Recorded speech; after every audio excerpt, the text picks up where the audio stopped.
Hello dears, हम कर रहे हैं AIC लाइव पे ज्योमेट्रिकल ऑप्टिक्स क्लास 12th। आज है लेक्चर 8 और आज का एजेंडा है स्फेरिकल मिरर। बेसिक इंट्रोडक्शन है कि क्या होता है स्फेरिकल मिरर, कैसे सोचते हैं, क्या बनाते हैं, कैसा डायग्राम है, basic terms and definitions spherical mirror को लेकर है।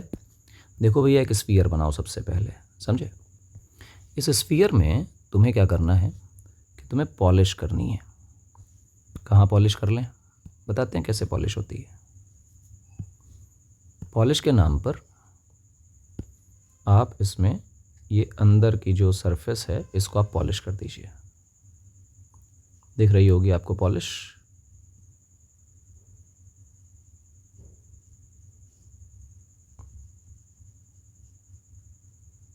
ये आपने पॉलिश कर दिया तो कॉमन सेंस से ये जो स्फीयर का सरफेस है ये रिफ्लेक्टिंग सरफेस हो गया।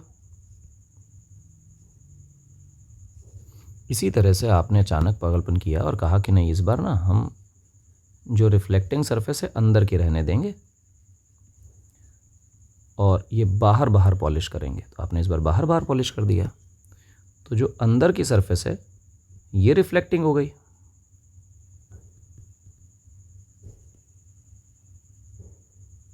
ये रिफ्लेक्टिंग सरफेस है। खास बात क्या है कि ज्योमेट्री जो है ये स्फीयर है, इसीलिए तो स्फेरिकल लेंस है या मिरर है, सॉरी, ये इसका सेंटर है। और क्योंकि ये सेंटर है तो फिर सरफेस से मिलाने पर इसकी कोई एक रेडियस भी बन जाएगी। मैं इसे रेडियस कह देता हूँ। इस सी को ही सेंटर ऑफ कर्वेचर और आर को रेडियस ऑफ कर्वेचर कहते हैं। यहाँ से आप इसे कट कर दीजिए। तो जैसे ही आप कट करेंगे आपको एक शानदार सा एक स्फीयर का पार्ट दिखाई देगा जो मैं क्रॉस सेक्शन टाइप बना के दिखा रहा हूँ ये। और इसमें भी बहुत इंपॉर्टेंट एस्पेक्ट है कि इसमें इस तरफ पॉलिश है। तो ये जो शेडेड पार्ट बनाया जाता है पॉलिश होती है। तो कोई कहे कि ये क्या है, तो रिफ्लेक्टिंग सरफेस इधर आ गई। और रिफ्लेक्टिंग सरफेस को अगर ध्यान से देखो, रिफ्लेक्टिंग सरफेस को ध्यान से देखना कि ये बल्ज्ड आउट है, ठीक है।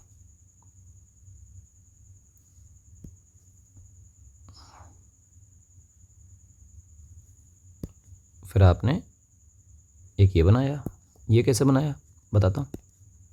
ये लिया आपने, इस साइड से भी इसे काट दिया और जब काटोगे तो ये दिखाई देगा। इसमें जो तुम्हारी पॉलिश है वो बेटा बाहर की तरफ है।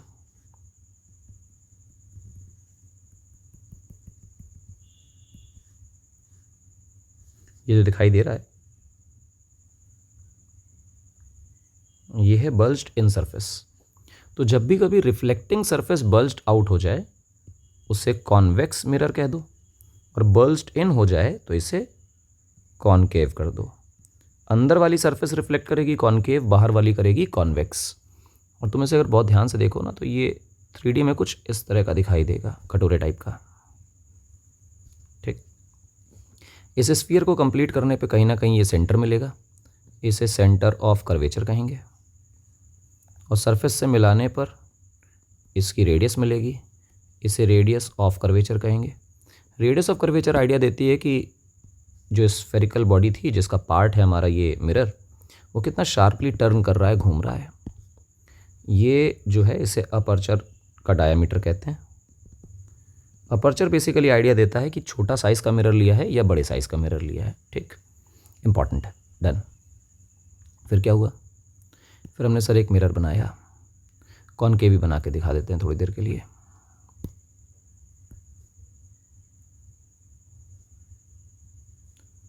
तो ये कॉनकेव है। हमने इसमें बीच में एक इमेजिनरी लाइन ड्रॉ करी है।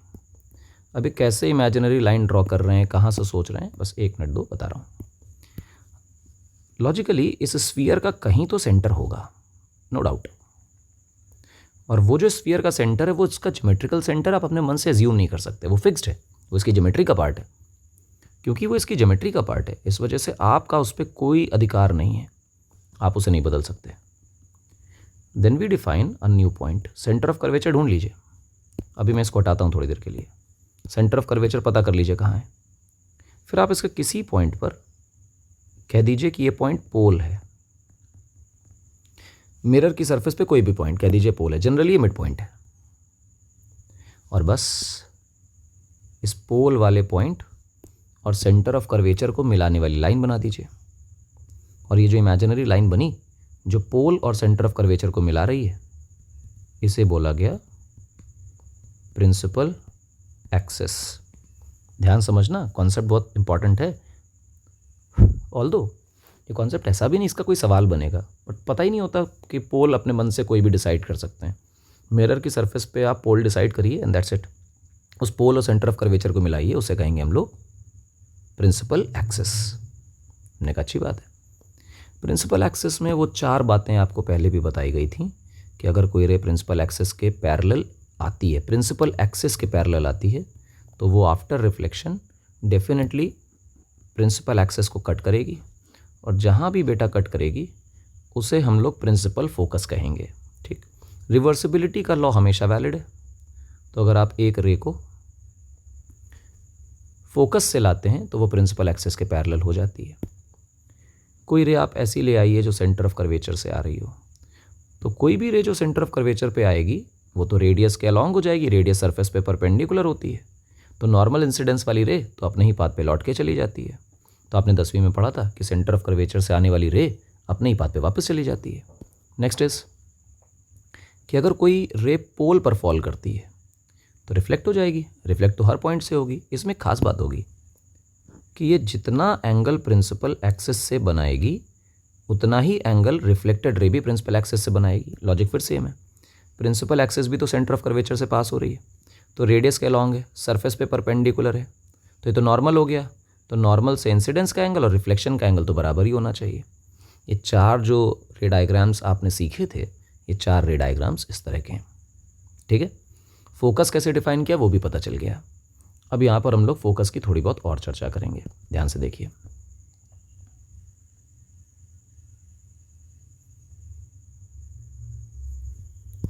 ये रहा आपका फोकस। समझो बेटा,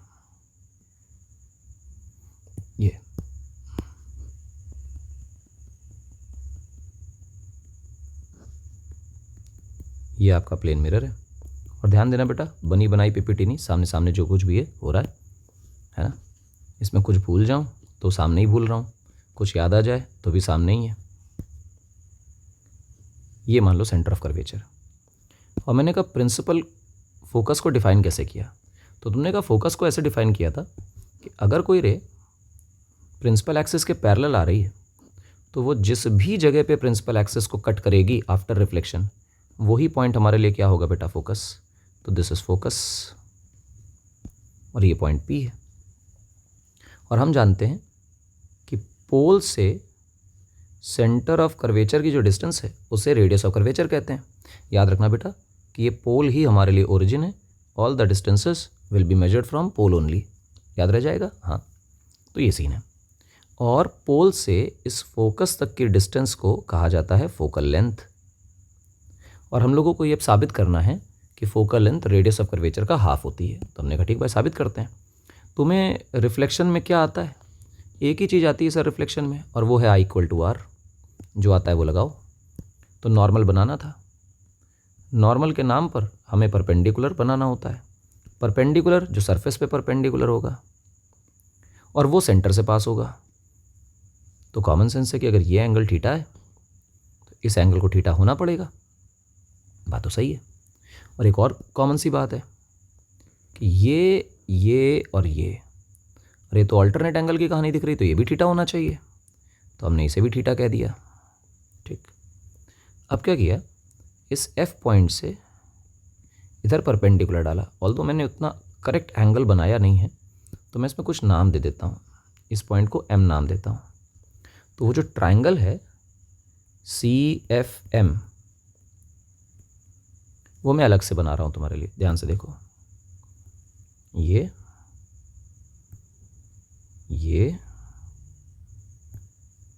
और कुछ ऐसे।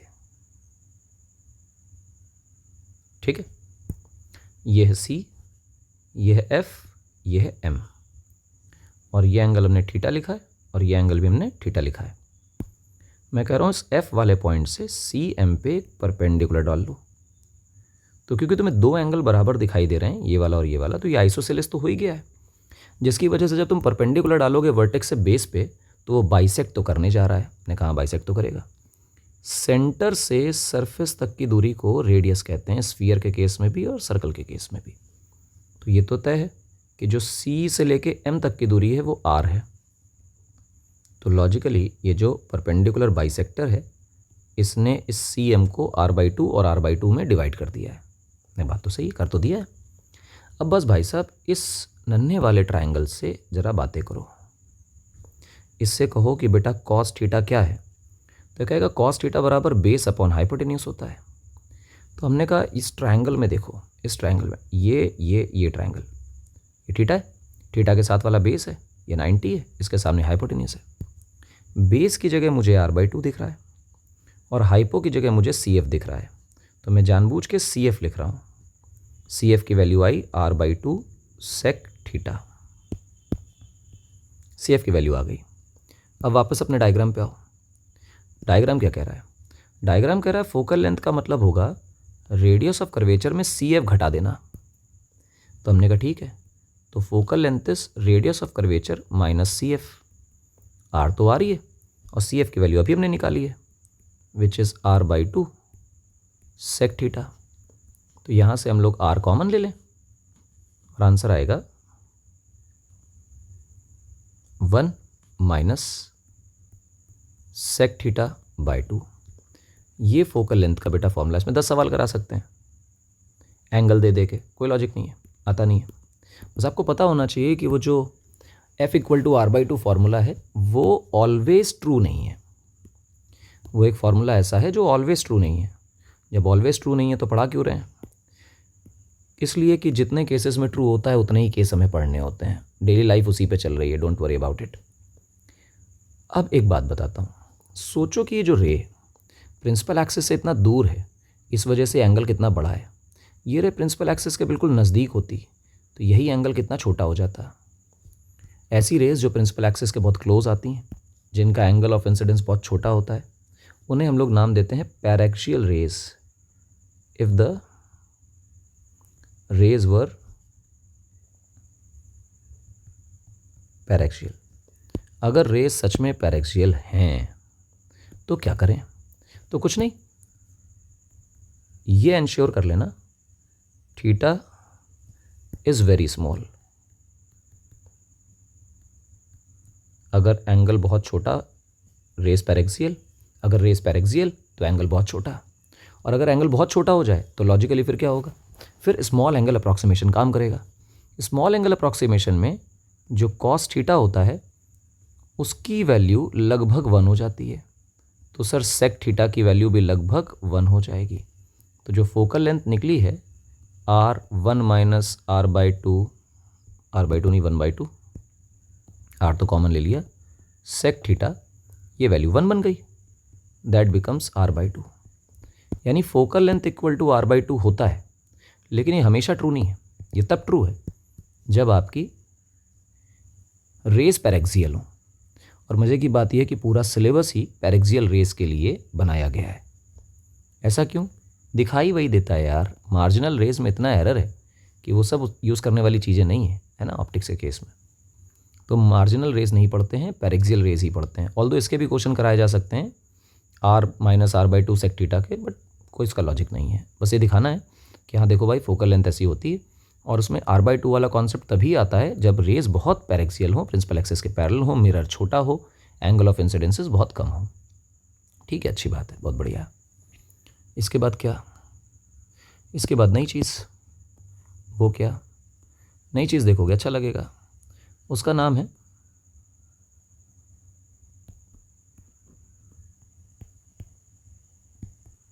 Mirror formula. भाई साहब हम पढ़ने जा रहे हैं मिरर फॉर्मूला। बहुत शानदार चीज़ है। मिरर फॉर्मूला वही पुराना वाला है ना, जो तुमने बचपने में पढ़ा है। तो एक मिरर बना लेते हैं पहले, फिर इसका एक प्रिंसिपल एक्सिस बना लेते हैं पहले। मैंने सिखा रखा है तुम लोगों को कि ये जो ऑब्जेक्ट होते हैं ये हमेशा पॉइंट ऑब्जेक्ट्स होते हैं, और लेंथ ऑब्जेक्ट को तो पॉइंट ऑब्जेक्ट के केस से ही डेराइव किया जा सकता है, नथिंग स्पेशल। थोड़ा सा मैं सेंटर ऑफ कर्वेचर जानबूझ के दूर ले रहा हूँ, ऑल्दो इतना दूर लेने की उसमें ज़रूरत थी नहीं, बट इतना दूर ले लेने के कई फ़ायदे हैं कि रे डायग्राम में एंगल्स इतने सिग्निफिकेंटली साफ दिखाए जा सकते हैं कि आपको देखकर आराम से समझ में आएगा, कोई इशू नहीं आएगा। ये और कहीं बीच में फोकस होगा तो मैं फोकस प्लॉट नहीं कर रहा हूँ, ऑब्जेक्ट यहाँ रखा है, मैंने कहा बढ़िया है, ऑब्जेक्ट से रे निकालिए और मिरर पे फॉल कराइए। अब देखते रहिएगा कैसे कैसे अप्रोच हो रही है। फिर आपने सेंटर ऑफ कर्वेचर से उसी पॉइंट ऑफ इंसिडेंस पे एक रे निकाली, और ये इसलिए निकाली क्योंकि आप इस रे को नाम क्या देंगे, आप इस रे को नाम देंगे नॉर्मल। अब क्योंकि रे आ रही थी तो रिफ्लेक्ट भी होगी, और क्योंकि रे रिफ्लेक्ट हो रही है तो एंगल ऑफ इंसिडेंस और एंगल ऑफ रिफ्लेक्शन बराबर करेगी, क्योंकि उसे रिफ्लेक्शन के नियमों का पालन करना है। तो ये रही हमारी इमेज। प्रिंसिपल एक्सिस को जहाँ भी कट करेगा ऑब्जेक्ट उसे हम लोग इमेज कहेंगे। मैंने कहा वेरी गुड, क्या दिक्कत है। अब आप अपने मन से ये अल्फ़ा, ये बीटा और ये गामा ले लीजिए। किसे अल्फ़ा, किसे बीटा, किसे गामा कहें, किसी को भी अल्फ़ा, किसी को भी बीटा, किसी को भी गामा कहिए, डजेंट मैटर।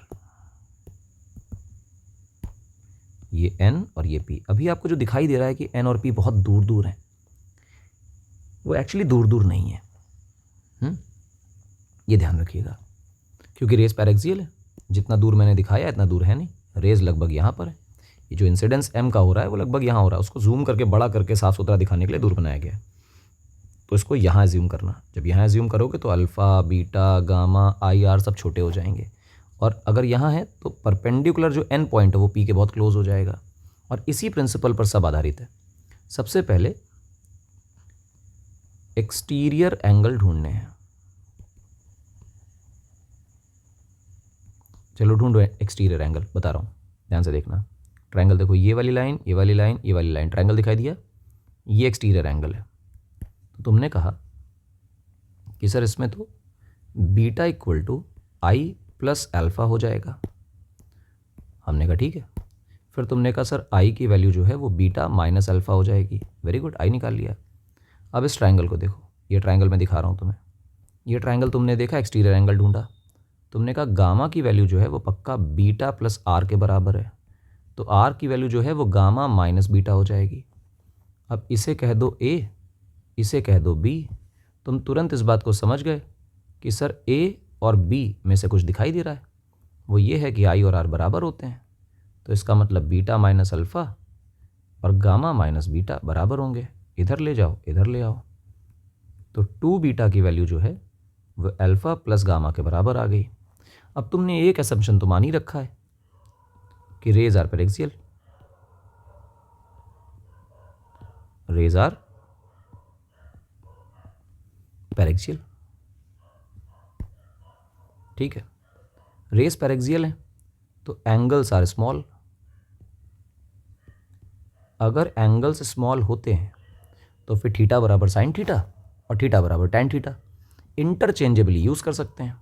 तो जहाँ जहाँ बीटा लिखा है वहाँ वहाँ हम लोग टैन बीटा लिख लेंगे, जहाँ जहाँ अल्फ़ा लिखा है वहाँ वहाँ टैन अल्फ़ा लिख लेंगे, जहाँ जहाँ गामा लिखा है वहाँ वहाँ टैन गामा लिख लेंगे। बहुत बढ़िया। अब ये तुम्हें tan beta, tan alpha, tan gamma मिल गए, बेसिकली ट्रिग्नोमेट्रिक रेशियोज़ मिल गए। तो तुम्हें राइट एंगल ट्रायंगल देखना पड़ेगा। तो तुम अल्फ़ा के लिए ये राइट एंगल ट्रायंगल देखोगे, बीटा के लिए ये वाला राइट एंगल ट्रायंगल देखोगे, गामा के लिए ये वाला राइट एंगल ट्रायंगल देखोगे। तो सबसे पहले टैन बीटा देखो। टैन बीटा की जगह तुम लिख रहे होगे M N upon C N. ये बेटा तुम्हें खुद करना है ना, मैं बोल रहा हूँ, ट्रायंगल मैंने दिखा दिए तीनों, तो तीनों में देख करके अल्फ़ा बीटा गामा की वैल्यू लिखना। थोड़ी एक्सरसाइज तुम्हें करनी पड़ेगी। M N by O N plus tan gamma is M N by I N. एम एन कट गया तो लिखा गया 2 बाय सी एन। एन की जगह हम पी लिख सकते हैं। तुम कहोगे क्यों लिख रहे हैं, तो हम कहेंगे सर इसलिए लिख रहे हैं एन की जगह पी, क्योंकि अभी हमने डिसाइड किया था कि दिखाने के लिए रेज एम पे गिराई गई हैं, इतना दूर है पॉइंट, एक्चुअली ये इतना पास है, पैरेक्सियल है, जिसकी वजह से अगर यहाँ रे गिरेगी तो परपेंडिकुलर बिल्कुल पी के बगल में होगा। तो चाहे एन से नापो और चाहे पी से नापो, सब एक ही बातें हैं। ठीक, अच्छी बात है। मैंने कहा एक काम करो यार, सी से लेके ना आई तक की दूरी देखो, ये तो इमेज की डिस्टेंस है। पी से ना सी तक की दूरी देखो, ये तो रेडियस ऑफ कर्वेचर है। और पी से ऑब्जेक्ट तक की दूरी देखो, ये तो यू है। तो आपको सब पता चल गया, वैल्यू प्लेस करो। सी पी की जगह आर आ रहा है, ओ पी इसकी जगह तो यू आ रहा है, और आई पी इसकी जगह वी आ रहा है। एक और बात, पोल जो है ना हमारा ओरिजिन है, तो राइट की डायरेक्शन कैसी है, पॉजिटिव, और लेफ्ट की डायरेक्शन कैसी है, नेगेटिव। अगर ये माना जाए तो वी, आर और यू इनकी वैल्यूज़ कोऑर्डिनेट सिस्टम में नेगेटिव आ रही होंगी, साइन के साथ सब डालो, तो ये माइनस ये माइनस ये माइनस कट गया। और अगर r/2 ही हमारा f है तो 2/r की जगह क्या लिखना चाहिए, 1/f। तो this entire term becomes 1/f equal to 1/v प्लस 1/u। ये बेसिक आर्टिकल है, डेरिवेशन है किसकी, मिरर फॉर्मूला की। बहुत इंपॉर्टेंट है, बहुत आसान है और आराम से हो जाती है। इस मिरर फॉर्मूला की डेरिवेशन देखिए आप, आपको अच्छी लगेगी। Done done.